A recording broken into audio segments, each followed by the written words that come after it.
Salut à tous, c'est Nico, et dans cette vidéo, on va regarder ce qui, à mon sens en tout cas, sont les meilleurs refresh, les meilleurs renouvellements de figurines qu'on a eu sur les dernières années, mais aussi ceux qui, à mon sens, sont les pires. Et on va parler de la figurine elle-même, mais aussi des règles qui potentiellement leur ont été données avec ce rafraîchissement. Bon, comme on est sur YouTube, on va évidemment commencer par ce qui sont, à mon sens, les pires rafraîchissements de figurines, et on va commencer par l'incontournable côté Az, je ne vous apprends rien, cette figurine qui a été refaite est juste dégueu. La figurine est ultra lisse, les proportions sont complètement pétées, la tête manque de détails, et comparé à la figurine précédente, il n'y a rien qui est mieux. Rien n'est plus agréable à l'œil ou à peindre ou à regarder sur la figurine de côté Az qu'ils ont sorti cette année ou au courant d'année dernière par rapport à l'ancienne figurine. Vous allez me dire qui s'en fout de côté Az, c'est un inquisiteur dont personne n'a entendu parler, qui est jouable pour les agents de l'Imperium, la figurine n'est pas incroyable, ses règles ne sont pas incroyables, on s'en fout un peu, mais c'était quand même la marque d'un sculpte vraiment raté par rapport au précédent. On sent qu'ils ont voulu reprendre ce qu'ils font d'habitude sur la plupart des armées, c'est-à-dire on prend quasiment la même pose, mais on le modernise en termes de proportion, de taille, sauf que là c'est loupé, ils en ont fait presque un Space Marines, sauf que clairement c'en est pas un, les détails sont pas là, il fait grossier, il fait bâclé, il fonctionne pas, vraiment c'est un échec. Bon, un qui sera peut-être un tout petit peu plus controversé, c'est le chapelain Lemart, ou Lemartes, je sais pas comment vous voulez le prononcer, on va dire Lemart parce qu'on est français.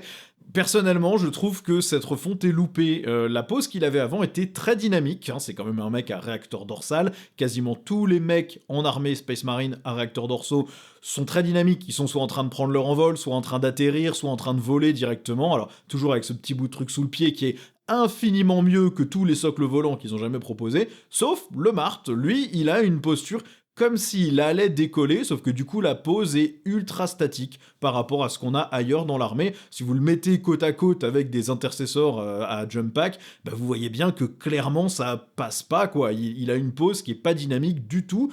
Et en plus, alors bon, il a sa tête de chapelain, mais il a aussi très clairement ce qui semble être un bâillon dans la bouche, hein, une espèce de boule de BDSM. Une fois qu'on l'a vu, c'est impossible de pas le revoir. Et je trouve qu'au global, cette figurine, elle est assez ratée. Si on la compare par exemple à Astorat, qui lui a été refait de manière merveilleuse, la pose est bonne, le dynamisme est bon, les détails sont bons. Le Mart, tous les détails sont très bons, sont très corrects, mais la pose et la tête ne vont pas du tout à mon sens. Évidemment, c'est très subjectif, comme toute cette vidéo sera très subjective, mais personnellement, je trouve que cette figurine est vraiment ratée par rapport à la précédente. Un autre exemple, à mon sens, de rafraîchissement raté, c'est la Kill Team Decimus qu'ils viennent de sortir pour la Deathwatch. Alors, au niveau des figurines, j'ai rien de spécial à dire. C'est des Space Marines avec des améliorations de la Deathwatch et quelques petits détails par-ci par-là pour les customiser un petit peu plus. C'est franchement pas très poussé, hein, il y avait plein d'autres trucs qu'on pouvait aller faire en allant chercher des armes Xenos enroulées de sceaux de pureté. Il y avait quand même autre chose à faire pour la Deathwatch que juste des Space Marine Primaris de base avec une espèce de petit outil détecteur sur le sac à dos. Franchement, c'est pas très inspiré, mais les figurines fonctionnent, c'est pas dégueu du tout. Là où le rafraîchissement est complètement loupé, c'est les règles. Alors vous allez me dire, oui, mais c'est pas vraiment un rafraîchissement parce que ça remplace pas les vétérans précédents. Les vétérans précédents vont dégager en V11, hein, y a zéro doute là-dessus, ça va être la Kill Team Decimus à la place. Et clairement, les règles de cette Kill Team sont pourri par rapport à ce que ça remplace. Il y a moins de possibilités pour en faire une unité soit corps à corps, soit tir, c'est forcément les deux. Les mix d'armes ne sont pas du tout cohérents par rapport à une cible qu'on voudrait attaquer. Par comparaison, à une unité de 10 vétérans, c'est moins cher, ça bouge mieux, ça peut embarquer dans un Rhino, même si bon, ok, c'est parce qu'ils sont pas primaris, on peut avoir 4 marteaux et 4 boucliers, donc faire une unité vraiment corps à corps, ou on peut avoir plein d'armes de tir pour faire une unité vraiment tir, ou on peut faire un mix. Ici, on n'a pas le choix, c'est soit 2 marteaux, soit 2 boucliers, c'est un mec avec une lame de Xenophase, c'est un sergent avec épée énergétique, et ensuite c'est des mecs lambda qui shootent, et ça fonctionne pas sur la table, les règles sont pas bonnes, l'unité juste ne marche pas. Donc le rafraîchissement des figurines n'est pas pourri, il mérite pas d'être mentionné dans les pires, par contre au niveau des règles, vraiment c'est un downgrade total, ou en tout cas ça le sera quand les vétérans non primaris dégageront, ce qui est 100% garanti dans l'édition suivante, puisqu'ils ne sont plus vendus. Une autre refonte qui date d'il y a hyper longtemps, mais qui est toujours un aussi gros échec, c'est les Enfants du Chaos. Les Enfants du Chaos en plastique, les rejetons du Chaos maintenant, ils ont remplacé les Enfants du Chaos en métal précédent. Et bah si vous comparez la figurine métal et la figurine plastique, Et bah la figurine métal d'il y a quoi, 10 ans, plus de 10 ans, était mieux. Y a pas de débat possible, elle était mieux, elle était plus détaillée, elle était plus dégueulasse, elle était certes beaucoup moins customisable dans le look, mais elle avait une gueule, elle avait un look. Là, le rejeton du chaos, c'est un truc vaguement bipède qui a plus de bras que la moyenne, on voit clairement une inspiration humaine, c'est pas une espèce de blob amorphe en train de se transformer, ça fonctionne pas du tout en termes de look, et en plus la figurine, une fois assemblée, est vraiment dégueulasse. Tous les détails sont pourris, d'ailleurs il n'y a pas vraiment de détails, et toute la customisation que vous pouvez faire s'emboîte mal dans les différents trous, vous pouvez mettre les bras, les pinces, les griffes, c'est des figurines qui rendent toujours très très moche, et clairement la figurine en métal précédente était 10 fois meilleure. Un autre rafraîchissement qui, à mon sens, a été complètement loupé, c'est cet abominable Quad Invader, ou le Invader ATV en anglais. Alors ça, c'est plus ou moins pour remplacer la moto d'assaut, qui était une moto normale avec un sidecar, avec un mec avec une arme lourde. Le concept fonctionnait très bien, c'est un sidecar avec un mec qui shoot pendant qu'il y a un autre mec qui pilote. C'était très intelligent. Pourquoi ne pas avoir fait un Outrider avec un sidecar ? Peut-être parce qu'ils avaient pas de socle qui allait bien pour ça. Maintenant, à la place, on a le Quad Invader qui est juste ridicule en fait. On a des Space Marines qui les pilotent qui sont plus petits que les Space Marines normaux. Donc si vous comparez les tailles, déjà il y a un petit problème, ça fait bizarre sur la table. Ça se remarque vraiment, je trouve. Mais en plus, juste le pilote, il a un énorme gun juste au-dessus de sa tête, il est à moitié allongé dans sa bécane, le quad il est petit, il est ridicule, qui va au combat avec un truc pareil ? C'est des Space Marines, quoi. Enfin, là, vraiment, vous jouez White Scars, vous êtes content de sortir votre quad avec votre multifuseur ou votre canon au-dessus, je sais pas. Ça, vraiment, pour moi, ça, c'est l'échec total du redesign. C'est ce qui a fait aussi, je pense, que pas mal de gens n'aiment pas trop les Primaris, c'est une aseptisation du concept, avec en plus un look qui est un peu what the fuck, c'est comme les speeders, où il y a la tête du canonnier qui sort entre les deux lance-missiles, où bon, non, enfin, le mec il devient sourd instantanément à la première seconde où il tire, voire même il voit plus rien parce qu'il a de la fumée de missile sur ses yeux. Enfin, ça n'a aucun sens, et bon, le design de ces figurines est clairement un peu loupé, mais je trouve que le Quad Invader, vraiment, c'est un échec total dans la refonte. Après, évidemment, là encore, c'est subjectif, il y a peut-être des gens qui aiment bien ce petit truc. Bon, un autre qui mettra tout le monde d'accord, je pense, ce sont les Désolators, c'est ce qui remplace plus ou moins les Dévastators, même si les Dévastators sont encore disponibles actuellement, de mémoire, ça va disparaître en V11, il n'y a pas de doute là-dessus, et donc si vous voulez des armes lourdes dans une escouade à pied, c'est les Désolators, et les Désolators, vraiment, je sais pas qui leur a conçu ce flingue, mais voilà, on va pas revenir dessus pendant 50 ans, mais c'est une espèce de fusil qui tire des missiles alimentés par une espèce de chaîne qui va dans un réservoir de missiles. Ça n'a aucun sens. Les missiles du réservoir sont trop petits par rapport au tube de lancement. Il y a rien qui va. Ça ne fonctionne pas du tout. C'est terrible. Et pourquoi ne pas leur avoir donné des lance-roquettes à l'épaule, ou même une espèce de fusil lance-roquettes, comme on aurait une espèce de bolter lourd à deux mains. Donnez-leur un lance-missile tenu à deux mains, comme je sais pas, des faucheurs noirs Eldar. Il y avait moyen de faire un design qui était pas juste cette espèce de canon lance-t-shirt. C'est vraiment moche. Ça ressemble à rien. C'est pas crédible. Et aligner ces mecs là sur la table, moi j'en ai pour mes Kill Team Fortis en Deathwatch, ça me fait rigoler à chaque fois que je les pose. C'est ça c'est mes lance-missiles, pardon. Oui, c'est des fusils bolter où ils ont enlevé la partie bolter et ils ont juste collé des lance-missiles sur le dessus. Ça n'a aucun sens, c'est vraiment vilain, et clairement ça c'était un échec du design absolu. Ils ont essayé de futuriser un truc qui du coup l'a rendu ridicule et pas impressionnant.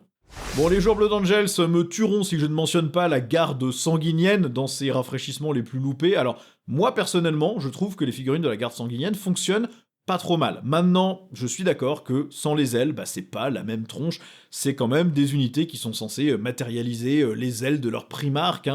Dans l'historique, c'était des gens qui gardaient Sanguinius, ou qui étaient un peu sa garde d'honneur, et ça devrait le rester, quoi. Et donc, juste le jetpack avec deux petites ailettes au lieu d'avoir deux petits aérofreins, ça marche pas du tout, c'est pas du tout pareil. Donc, il y a plein de manières de les convertir pour les rendre sympas, c'est pas vraiment un problème, mais globalement, c'est quand même super dommage d'avoir aseptisé ces figurines. Leurs armures sont toujours très cool, si on aime le côté masque mortuaire, qui moi perso, pas forcément trop mon délire, mais vraiment l'absence des ailes est stupide. Il y avait vraiment pas de raison de ne pas mettre les ailes, c'était pas très compliqué à intégrer dans le design. Dès le lendemain de l'annonce, il y a des gens qui ont fait dès le lendemain de la réception de ces figurines, des gens ont fait des conversions qui marchaient très très bien avec d'autres ailes. Vraiment, c'est dommage de pas avoir suivi ce modèle-là. C'est vraiment retirer du détail et de la personnalité à une armée pour rien. Donc c'est vrai que là, pour le coup, on peut pas dire... Même si on aime bien la tronche des gardes sanguiniens de maintenant, c'est juste bête de pas leur avoir collé les ailes. C'était pas plus compliqué, c'était pas plus cher, et ça aurait rendu tout le monde content. Ils savaient très bien que c'était l'aspect emblématique de cette figurine. Bon, c'est dommage. Bon, et toujours en Blood Angels, pour moi, le Sanguinor, c'est vraiment la grosse déception. Ils avaient l'occasion de faire une refonte niveau règles et niveau figurines. Alors je sais que le Sanguinor, c'est pas Sanguinius, mais c'est ce que vous aurez plus jamais de plus près que votre Primarque dans cette armée, hein. Sanguinius, ils font revenir, je pense que tout le monde renverse la table, c'est le mec qui a été tué. Alors oui, il y a son âme dans le warp, ce que vous voulez, bon, faut arrêter le bullshit, il est mort, hein. Voilà, c'est tout, s'il ramène Sanguinius, c'est teubé. Donc ce que vous avez de plus près en Blood Angels, et qui est du coup très intéressant, c'est le Sanguinor. Et le Sanguinor, il a des règles qui sont très bonnes, hein, mais c'est pas un Primarque. Et là, il y avait moyen d'en faire un truc comme si c'était vraiment un Space Marine habité de l'esprit de Sanguinius, plus massif, plus imposant, et pas juste une pose de Jésus, les bras tendus comme ça. Enfin, ça, vraiment, il y a un souci, je trouve. C'était la pose qu'il avait avant, ils l'ont pas changé, il est pas dynamique, ça va pas du tout, du tout. Pour moi, la figurine, elle est vraiment loupée de chez loupée, que ça soit au niveau des règles, parce que vraiment, ça devrait être un gros buffle, quoi, à 300 points, 350 points, qui tartine comme un malade. Là, il est très bien, hein, il est parfaitement jouable et parfaitement fort même en Blood Angels, mais bon, c'est vraiment une occasion manquée. Vous avez le Lion, vous avez Guilliman, vous avez, pour les Blood Angels, ça devrait être le Sanguinor qui joue un peu ce même rôle. Il n'a pas à être aussi fort qu'un Primarque, mais il pourrait être à peu près dans les mêmes eaux. Un truc à mi-chemin entre un Belisarius Cawl et un Primarque, ça fonctionnerait bien en termes de niveau de puissance, et c'est vraiment dommage de pas être allé à ce niveau-là. C'est vraiment la déception, quoi. Et la figurine, en plus, est, je trouve, vraiment pas inspiré du tout, et vraiment il y avait quelque chose de mieux à faire que ça. Globalement, hein, le refresh des Blood Angels, on a vraiment l'impression qu'ils ont fait ça en 3 minutes sans trop réfléchir, vraiment allez vas-y, pour moi un truc là, ils vont râler sinon, et ils ont pas travaillé le truc quoi, clairement ça a été bâclé et c'est vraiment dommage.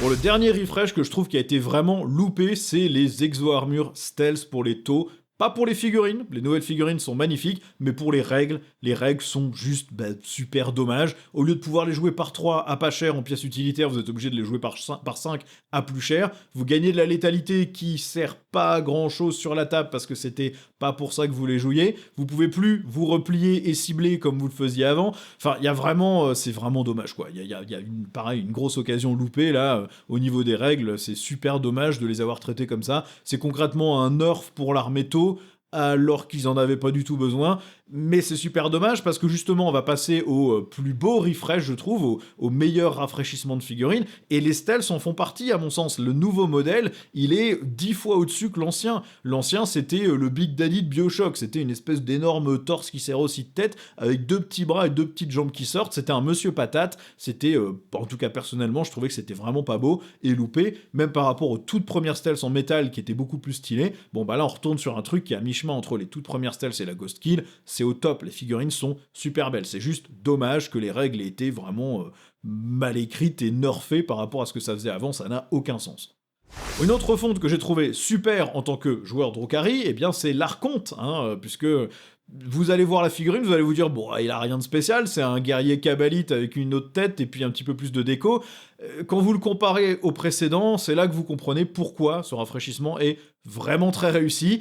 L'ancien Archonte, c'était ni plus ni moins que un guerrier des Kabbales avec une cape en peau et surtout une pose que tout le monde a converti, je pense, parce qu'il avait les bras croisés comme ça, comme s'il sortait à peine de son sarcophage. Vraiment, il avait un look débilissime, il n'y avait même pas de choix de tête, rien, vous aviez une tête générique qui était la tête nue, qui est ultra moche, qu'ils ont quand même conservé pour le nouvel Archonte, on sait pas pourquoi, parce que tout le monde lui a toujours mis un casque ou une autre tête un petit peu plus dynamique. Bon bah là, il était juste ridicule, tout le monde le convertissait avec une tête de fléau, une tête d'incube, un bras tendu, enfin bref, on a tous essayé de le rendre plus sympa.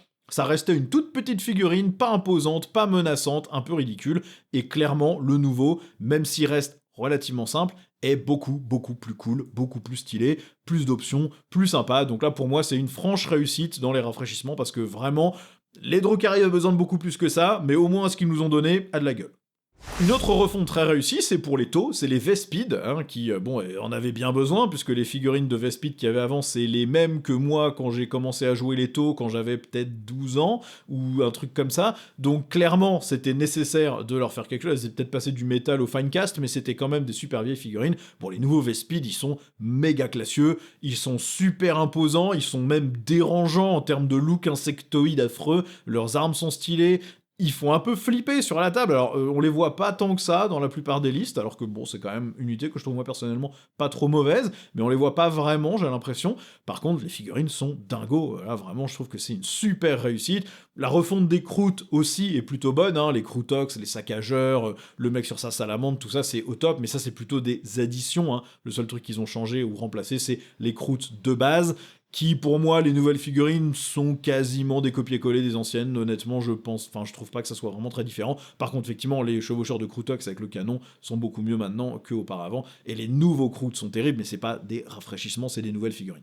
Bon, l'autre rafraîchissement que j'ai trouvé excellent, c'est les Ratlings. Alors tout le monde s'en contrefout probablement des Ratlings, mais ils ont vraiment ultra bien réussi ce truc. Il y a cette esthétique, bon c'est clairement des hobbits avec des fusils de sniper, mais ils ont cette espèce de chien ultra moche au nez écrasé là, je crois que ça s'appelle un carlin en français je crois, c'est ultra moche, ça va super bien avec les figurines. Il y a ces espèces de saucisses et plats de bouffe un peu partout, ils ont des looks à moitié décontractés, moustachus, et en même temps ils se veulent un peu burinés, un peu ouais, on est costaud, machin. Ça marche super bien, les figurines sont au top. Je trouve que c'est vraiment une franche réussite là pour le coup, même si c'est une unité dont potentiellement tout le monde se fout un peu, même si sur table c'est loin d'être pourri, mais ils sont vraiment marrants quoi, ils ont vraiment une bonne dégaine. Bon, et puis on peut pas passer à côté non plus de la refonte complète Eldar. Alors je triche un peu, mais concrètement ils ont refondu le cœur de l'armée, ce que tout le monde voulait jouer, c'est-à-dire les guerriers aspects. Bon, là encore, moi quand j'ai vu les nouvelles figurines, je me suis dit, bah c'est exactement les mêmes que les anciennes, ils se sont pas foulés. Bon, et ensuite je les ai mises côte à côte sur mon écran, et j'ai vu tout de suite que non, il y avait un vrai boulot, que ça soit les Seigneurs Phénix ou les guerriers aspects, il y a un vrai boulot, c'est vraiment un beau travail, et ces figurines sont magnifiques, sont classieuses. Alors, il y a des poses que je trouve pas assez dynamiques, on est sur des Eldar, ils leur ont donné des règles basées vraiment sur le mouvement, etc., et je trouve qu'ils sont quand même tous très statiques, hein, que ça soit les araignées spectrales qui sont pas du tout en train d'essayer de passer à travers le warp, de prendre une pose un peu classe, que ça soit les dragons de feu, où il y en a pas un qui court avec son fuseur. Bon, ils sont peut-être un petit peu trop statiques à mon goût, mais les figurines elles-mêmes sont vraiment ultra réussies, et si vous les mettez côte à côte avec les anciennes, vraiment il n'y a pas photo, c'est magnifique. Le dernier refresh de figurines récent que j'ai trouvé incroyable, c'est Logan Grimnar. La figurine précédente, je l'ai toujours trouvé ultra ridicule. Qu'il soit à pied ou sur son espèce de chariot du Père Noël, c'était juste la loose. Enfin vraiment, là pour le coup, c'est tout l'aspect des Space Wolves que moi j'aime pas du tout. Je trouvais qu'il était vraiment ringard.